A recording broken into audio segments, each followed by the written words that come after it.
요한복음에 멋진 인물이 한 명 등장합니다. 12제자도 아니고 사도 바오로와는 또 성격이 다른 전형적인 바리사이입니다. 바로 산헤드린 최고 회의의 의원이었던 니코데모입니다. 이 사람의 동향을 살펴보는 것은 부활의 또 다른 측면을 엿볼 수 있는 좋은 기회이기 때문에 한번 살펴보았으면 합니다.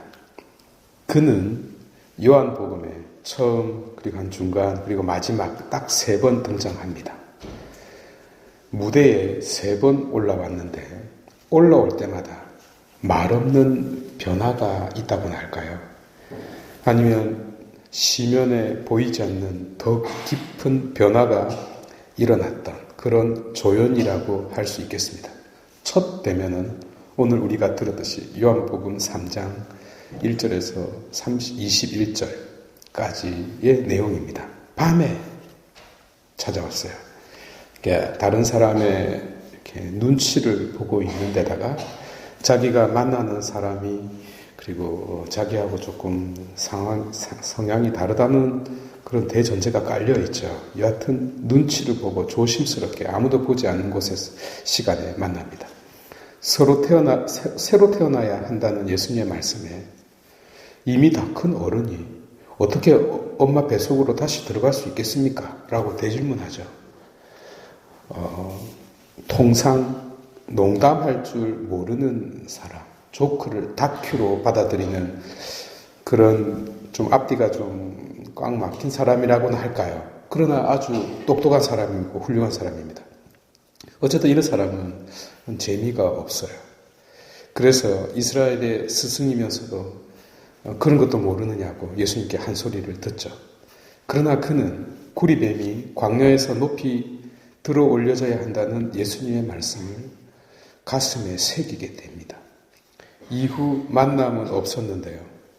그는 직무를 수행해야 하는 고위 공무원으로서 떠돌이 예수님을 따라다닐 수는 없었기 때문입니다.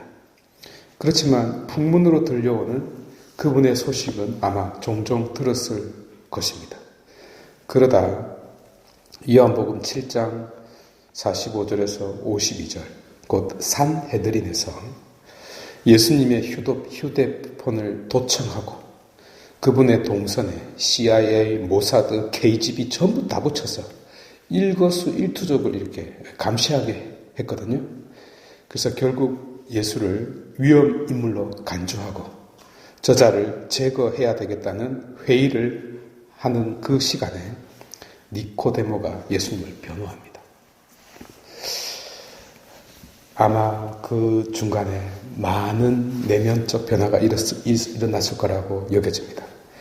그런데 그는 오히려 바리사이들의 법치와 법리를 그대로 적용해서 변호합니다. 참 균형 잡힌 인물이죠. 오늘날 공무원들이 배워야 할 모범입니다. 선동되지 않는 것, 굉장히 중요한 거거든요. 나라가 선동이 돼서 망해요. 선동되지 않는 것, 법과 이성의 논리를 따르는 것, 인간적인 양심으로 꿋꿋이 판단하는 것. 그래서 본인의 말을 들어보지도 않고 판단하는 법이 없다. 그런 법이 어디 있느냐고 당당하게 항변하다가 당신도 갈릴레아 출신이요? 라고 또 한 소리를 먹습니다.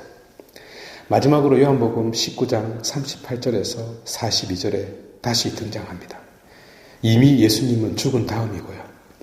아리마티아 출신 요셉이 예수님의 시신을 거두게 해달라고 빌라도에게 청하죠.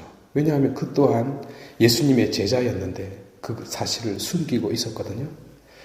그래서 빌라도가 허락하자 그가 시신을 거둡니다. 이때 니코데모가 모략과 침향을 섞어서 향료와 함께 아마포로 예수님의 시신을 감쌌습니다. 제자들은 모두 다 두려워서 도망쳤는데 말입니다. 그리고 예수님의 시신을 무덤에 모신 결정적인 인물이 되었습니다. 그런데 부활 다음에 예수님께서 당신 애인 막달라 여자 마리아에게 나타나셨지.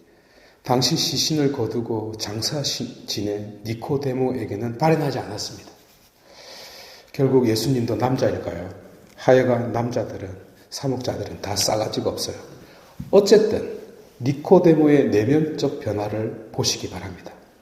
처음에는 아무도 잘 보지 못하는 밤에 은근히 찾아왔어요. 진리에 대한 갈증은 있었으나 다른 이들의 시선이 두려운 그런 상태예요. 그럼에도 불구하고 마음이 원하는 곳으로 발길을 옮길 줄 아는 사람이었습니다. 그 만남의 과정에서 그는 보이지 않는 많은 것을 배울 줄 알고 받아들일 줄 아는 사람이었어요.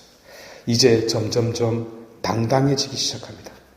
불법적인 것과 대항하게 되었고 패거리로 몰려다니는 하이에나 떼를 두려워하지 않게 되었고 법을 준수하고 자신의 신념을 밝히는 사람, 결국 마지막에는 모두가 손가락질하고 단죄받은 사람, 그 근처에 가기만 해도 자기도 똑같은 운명에 처할 수 있는데도 불구하고 그를 자기 가슴에 품습니다. 마치 복음서에서 가늠한 여인을 살리신 예수님의 그 모습과 닮아가고 있지 않습니까? 참으로 존경하는 마음과 경건하는 마음으로 최선의 예의를 다하여 그분의 마지막, 곧 모든 인류의 구원을 위한 첫 디딤돌을 놓은 주인공이 되었습니다. 이 모습은 마치 동방 박사들이 세상의 참된 임금을 경배하러 왔었던 그 모습, 참된 왕을 볼 줄 아는 눈, 그리고 참으로 겸손한 하느님의 모습을 본 그 모습을 보고 있는 것 같지 않습니까? 그래서 우리가 이 사람을 보고 느껴야 하는 포인트가 있어요. 이 사람이 부활하신 그리스도를 만나고 난 이후에 변화된 것이 아니라는 점입니다. 만남 자체에서부터 벌써 구원의 변화가 일어났습니다. 그리스도와 가까이 있지도 않았는데 말이죠. 바로 이 사실이 많은 이들이 놓치고 있는 부활의 본질 중에 하나입니다. 그렇다면 부활하신 그리스도를 못 만난 이들에게 있어서 니코데모는 어떤 의미일까요? 그는 마치 새벽녘에 어둠을 비추는 은은한 빛으로 서 있는 자입니다. 하여 부활하신 그리스도를 만나고 안 만나고가 중요한 것이 아니라 부활이 그리스도 안에 이미 있다는 것을 깨달아야 하는 것입니다. 바로 그것이 니코데모가 가지고 있는 놀라운 의미입니다. 부활하시고 난 다음에 그리스도가 아니라 부활조차 그리스도 안에 있다는 점 말이죠. 봉헌할게요.